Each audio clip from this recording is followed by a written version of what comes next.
ಸಲ್ಲಿಸಿ ಹೈಕೋರ್ಟ್ ಮೆಟ್ಟಿಲೇರಲು ಸಿದ್ಧತೆಗಳಾಗ್ತಾ ಇದೆ. ಹಿಂದೆ ತುರ್ತು ವಿಚಾರಣೆಗೆ ಜಾಲಿವುಡ್ ಆಡಳಿತ ಮನವಿ ಮಾಡಲಿದೆ. ಈಗಾಗಲೇ ಅರ್ಜಿಯನ್ನ ಸಿದ್ಧಪಡಿಸಲಾಗಿದೆ.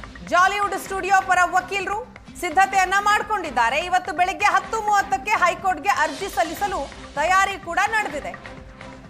ಅರ್ಜಿ ಸಲ್ಲಿಸಿ ತುರ್ತು ವಿಚಾರಣೆ ನಡೆಸುವಂತೆ ಮನವಿ ಮಾಡಲು ಸಿದ್ಧತೆಗಳಾಗ್ತಾ ಇದೆ. ಹೈಕೋರ್ಟ್ ಮುಖ್ಯ ನ್ಯಾಯಮೂರ್ತಿಗಳ ಪೀಠದಲ್ಲಿ ವಿಚಾರಣೆ ನಡೆಯುತ್ತೆ. ಮಾಲಿನ್ಯ ನಿಯಂತ್ರಣ ಮಂಡಳಿ ಸಮಯ ನೀಡದೆ ಬೀಗ ಮುದ್ರೆ ಹಾಕಿದೆ. ಆದೇಶ ಪಾಲನೆ ಮಾಡ್ತೇವೆ, ಓಪನ್ ಮಾಡಲು ಅನುಮತಿ ಕೊಡಿ. ಹೈಕೋರ್ಟ್ಗೆ ಅರ್ಜಿ ಸಲ್ಲಿಸಲು ವಕೀಲರ ತಂಡ ಸಿದ್ಧತೆಯನ್ನ ಮಾಡಿಕೊಂಡಿದೆ. ಬಿಗ್ ಬಾಸ್ ಮನೆಗೆ ಬೀಗ ಹಾಕಲಾಗಿದೆ. ಬಿಗ್ ಬಾಸ್ ಇತಿಹಾಸದಲ್ಲಿ ಇದೇ ಮೊದಲ ಬಾರಿ ನಡೆದಂತಹ ಒಂದು ದೊಡ್ಡ ಬೆಳವಣಿಗೆ. ಹಾಗಾದ್ರೆ ಮುಂದಿನ ದಾರಿ ಏನು ಅನ್ನೋದನ್ನ ನಾವು ನೋಡ್ತಾ ಇದ್ದೀವಿ. ಕೋರ್ಟ್ ಮೊರೆ ಹೋಗೋದಿಕ್ಕೆ ಸಿದ್ಧತೆಗಳಾಗ್ತಾ ಇದೆ. ಇವತ್ತು ಹೈಕೋರ್ಟ್ಗೆ ಅರ್ಜಿ ಸಲ್ಲಿಸಲಿದೆ ಜಾಲಿವುಡ್ ಸ್ಟುಡಿಯೋ.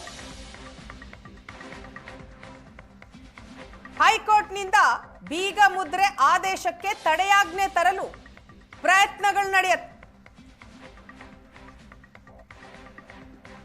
ಹಿಂದೆ ತುರ್ತು ವಿಚಾರಣೆಗೆ ತೆಗೆದುಕೊಳ್ಳಿ ಅಂತ ಜಾಲಿವುಡ್ ಆಡಳಿತ ಕೋರ್ಟ್ನಲ್ಲಿ ಮನವಿ ಮಾಡಲಿದೆ. ಕೋರ್ಟ್ನಿಂದ ಆದೇಶ ಬರೋವರೆಗೂ ಬಿಗ್ ಬಾಸ್ ಮನೆಗೆ ನೋ ಎಂಟ್ರಿ. ಕೋರ್ಟ್ನಿಂದ ತಡೆಯಾಜ್ಞೆ ಸಿಕ್ಕರೆ ಬಿಗ್ ಬಾಸ್ ಮುಂದುವರಿಕೆಗೆ ಪ್ಲಾನ್ ಆಗಿದೆ. ಸ್ಟುಡಿಯೋಗೆ ಬೀಗ ಬೀಳ್ತಿದ್ದಂತೆ ಬಿಗ್ ಬಾಸ್ ತಂಡದಿಂದ ಗಂಭೀರ ಚರ್ಚೆಗಳು ನಡೆದಿದೆ. ಈ ಬಗ್ಗೆ ಡೀಟೇಲ್ಸ್ ಕೊಡ್ತಾರೆ ನಮ್ಮ ಬೆಂಗಳೂರು ಬ್ಯೂರೋ ಹೆಡ್ ರಮೇಶ್ ನಮ್ಮ ಜೊತೆ ಸಂಪರ್ಕದಲ್ಲಿದ್ದಾರೆ. ರಮೇಶ್, ಬಿಗ್ ಬಾಸ್ ಇತಿಹಾಸದಲ್ಲಿ ಇದೇ ಮೊದಲಿಗೆ ಈ ರೀತಿ ಬಿಗ್ ಬಾಸ್ ಮನೆಗೆ ಬೀಗ ಬೀಳ್ತಾ ಇರುವಂಥದ್ದು. ಈ ಹಿಂದೆ ಕೊರೋನಾ ಸಂದರ್ಭದಲ್ಲಿ ಆದಂತಹ ಬೆಳವಣಿಗೆ ಬೇರೆ, ಆದರೆ ಈ ರೀತಿ ಬೀಗ ಹಾಕಲಾಗಿರುವಂಥದ್ದು ಇದೇ ಮೊದಲಿಗೆ. ಸೊ ಇವತ್ತು ಕೋರ್ಟ್ ಮೊರೆ ಹೋಗೋದಿಕ್ಕೆ ಟೀಮ್ ನಿರ್ಧಾರ ಮಾಡಿದೆ. ಸೊ ಕೋರ್ಟ್ ಈ ಪ್ರಕರಣವನ್ನ ಕೈಗೆತ್ತಿಕೊಳ್ಳುವಂತಹ ಸಾಧ್ಯತೆ ಎಷ್ಟರ ಮಟ್ಟಿಗೆ ಕಂಡು ಬರ್ತಾ ಇದೆ? ವೀಣಾಚಂದ್ರ, ಇವತ್ತು ಬಿಗ್ ಬಾಸ್ ನ ಏನು ಮ್ಯಾನೇಜ್ಮೆಂಟ್ ಏನಿದೆ ಆ ಸಂಬಂಧಪಟ್ಟಂತೆ ಹೈಕೋರ್ಟ್ಗೆ ಒಂದು ಅರ್ಜಿಯನ್ನ ಸಲ್ಲಿಸಿ ಏನು ಒಂದು ಪರಿಸರ ಮಾಲಿನ್ಯ ನಿಯಂತ್ರಣ ಮಂಡಳಿ ಈ ಒಂದು ಬೀಗನ್ನ ಹಾಕುವಂತ ಕೆಲಸವನ್ನ ಮಾಡಿದೆ. ಅದನ್ನ ಪ್ರಶ್ನೆ ಮಾಡಿ ಕೋರ್ಟ್ ನಲ್ಲಿ ಅರ್ಜಿಯನ್ನು ಸಲ್ಲಿಸಲಿಕ್ಕೆ ಸಿದ್ಧತೆಯನ್ನು ಮಾಡಿದೆ. ಯಾಕೆಂದ್ರೆ ನಿನ್ನೆನೆ ಈ ಅರ್ಜಿ ಸಲ್ಲಿಕೆ ಆಗ್ಲಿಕ್ಕೆ ಎಲ್ಲ ತಯಾರಿಗಳನ್ನ ಮಾಡಿದ್ವು. ಆದ್ರೆ ನಿನ್ನೆ ವಾಲ್ಮೀಕಿ ಜಯಂತಿ ಇದ್ದಿದ್ರಿಂದ ಅವತ್ತು ಕೋರ್ಟ್ ಸಂಪೂರ್ಣವಾಗಿ ರಜೆ ಇದೆ, ಹಾಗಾಗಿ ಹೋಗ್ಲಿಕ್ಕೆ ಸಾಧ್ಯ ಆಗಿಲ್ಲ. ಈಗ ಇವತ್ತು ಅರ್ಜಿಯನ್ನ ಈಗಾಗಲೇ ಸಿದ್ಧಪಡಿಸಿಕೊಂಡಿರುವಂತಹ ಜಾಲಿವುಡ್ ಸ್ಟುಡಿಯೋ ವಕೀಲರುಗಳು ಇವತ್ತು 10:30 ಸುಮಾರಿಗೆ ಕೋರ್ಟ್ ಆರಂಭ ಆಗ್ತಾ ಇದ್ದಂತೆ ಅರ್ಜಿಯನ್ನ ಸಲ್ಲಿಸಿ ತಕ್ಷಣಕ್ಕೆ ಒಂದು ವಿಚಾರಣೆಯನ್ನ ತುರ್ತಾಗಿ ತೆಗೆದುಕೊಳ್ಬೇಕು ಅನ್ನುವಂತ ಮನವಿ ಮಾಡ್ಲಿಕ್ಕೆ ಸಿದ್ಧತೆಯನ್ನ ಮಾಡ್ಕೊಂಡಿದ್ದಾರೆ ಅನ್ನುವಂತ ಮಾಹಿತಿಗಳು ನಮಗೆ ಸಿಗ್ತಾ ಇರುವಂತದ್ದು. ಇಲ್ಲಿರುವಂತದ್ದು ಅಂದ್ರೆ ಇಲ್ಲಿ ಜಾಲಿವುಡ್ ಸ್ಟುಡಿಯೋಗೆ ಈ ಪರಿಸರ ಮಾಲಿನ್ಯ ನಿಯಂತ್ರಣ ಮಂಡಳಿ ಇರುವಂತಹ ಅವರಾಗ್ಲಿ ಮತ್ತೆ ಜಿಲ್ಲಾಡಳಿತ ಆಗ್ಲಿ ಒಂದು ನೋಟಿಸ್ ಅನ್ನ ಕೊಡುವಂತವ್ರು ಒಂದು ಸಮಯಾವಕಾಶವನ್ನು ಕೊಟ್ಟಿಲ್ಲ. ನಮಗೆ ಸಮಯಾವಕಾಶವನ್ನು ಕೊಡದೆ ನೋಟಿಸ್ ತೆಗೆದುಕೊಂಡು ಏಕಾಏಕಿ ಬಂದು ಸೀಲ್ ಡೌನ್ ಮಾಡುವಂತದ್ದು, ಲಾಕ್ ಡೌನ್ ಮಾಡುವಂತದ್ದು, ಜೊತೆಗೆ ಇಲ್ಲಿ ಅದನ್ನೆಲ್ಲರನ್ನು ಹೊರಗೆ ಕಳಿಸಿ ನಮಗೆ ತೊಂದರೆಗಳನ್ನ ಕೊಡ್ತಾ ಇದ್ದಾರೆ. ನಾವು ಪಾಲನೆ ಮಾಡ್ತೇವೆ, ಪಾಲನೆ ಮಾಡ್ಲಿಕ್ಕೆ ಅಟ್ಲೀಸ್ಟ್ ಒಂದು ಕನಿಷ್ಠ ಸಮಯಾವಕಾಶಗಳು ಬೇಕು.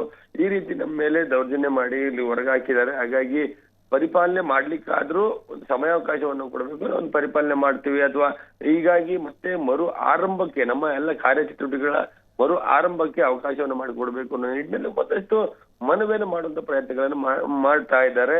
ಅದು ಮಾಡ್ತಾರೆ ಇವತ್ತು 10:30 ಸುಮಾರಿಗೆ. ಹೀಗಾಗಿ ಇವತ್ತು ಈ ಒಂದು ಮನವಿಯನ್ನ, ಈ ಅರ್ಜಿಯನ್ನ ಹೈಕೋರ್ಟ್ ಎಷ್ಟರ ಮಟ್ಟಿಗೆ ಗಂಭೀರವಾಗಿ ಪರಿಗಣಿಸುತ್ತೆ ಅನ್ನುವಂಥದ್ದು ಕೂಡ ಪ್ರಮುಖವಾಗಿರುವಂತದ್ದು. ಇದೇ ಕಾರಣಕ್ಕಾಗಿ ಸ್ಪರ್ಧಿಗಳನ್ನ, ಬಿಗ್ ಬಾಸ್ ನ ಸ್ಪರ್ಧಿಗಳನ್ನ ಯಾರನ್ನೂ ಕೂಡ ಮನೆಗೆ ಕಳಿಸ್ತಾ ಇಲ್ಲ. ಬಿಗ್ ಬಾಸ್ ನ ಆಡಳಿತ ಮಂಡಳಿ ಏನಿದೆ ಅಥವಾ ಸಿಬ್ಬಂದಿಗಳಿದ್ದಾರೆ, ಅವರು ತಮ್ಮ ಸುಪರ್ದಿಯಲ್ಲೇ ಇಟ್ಕೊಂಡಿದ್ದಾರೆ. ಹೀಗಾಗಿ ಹೈಕೋರ್ಟ್ ನಲ್ಲಿ ಇವತ್ತು ಏನಾದ್ರೂ ಅವರ ಪರವಾಗಿ ಒಂದಷ್ಟು ಆದೇಶ ಬಂದಿದೆ ಅದರಲ್ಲಿ, ಅಥವಾ ಆ ಮೂಲಕ ಬಿಗ್ ಬಾಸ್ ಅನ್ನ ಮುಂದುವರಿಸಬಹುದು ಅನ್ನುವಂತಹ ಒಂದು ಗ್ರೀನ್ ಸಿಗ್ನಲ್ ಸಿಕ್ಕಿದೆ. ಅದರಲ್ಲಿ ತಕ್ಷಣಕ್ಕೆ ಮತ್ತೆ ಮನೆಗೆ ಅಂದ್ರೆ ಅದೇ ಬಿಗ್ ಬಾಸ್ ಮನೆಗೆ ಕರ್ಕೊಂಡು ಬಂದು ತಮ್ಮ ಆಟವನ್ನ ಮುಂದುವರಿಸುವಂತ ಒಂದಷ್ಟು ಪ್ಲಾನ್ ಇರುವಂತದ್ದು. ಅದೇ ಕಾರಣಕ್ಕಾಗಿ ಸ್ಪರ್ಧಿಗಳನ್ನ ತಮ್ಮ ಸುಪರ್ದಿಯಲ್ಲೇ ಇಟ್ಕೊಂಡು ಖಾಸಗಿ ಹೋಟೆಲ್ಗಳನ್ನ ಇಟ್ಕೊಂಡಿರುವಂತದ್ದು ಕೂಡ ಗೊತ್ತಾಗ್ತಿರುವಂತದ್ದು. ಹಾಗಾಗಿ ಈ ಬಿಗ್ ಬಾಸ್ ನ ಮುಂದಿನ ಆಟ ಅಥವಾ ಮುಂದೆ ಬರೆಯುತ್ತಾ ಇಲ್ಲ ಅನ್ನುವಂಥದ್ದು ಕೇಂದ್ರದಲ್ಲಿ ಏನಾಗುತ್ತೆ ಅನ್ನೋದ್ರ ಮೇಲೆ ನಿಂತಿದೆ.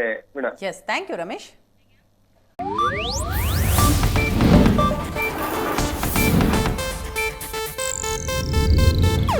ಇದು ಏಷ್ಯಾನೆಟ್ ನ್ಯೂಸ್ ನೆಟ್ವರ್ಕ್ ಪ್ರಸ್ತುತಿ.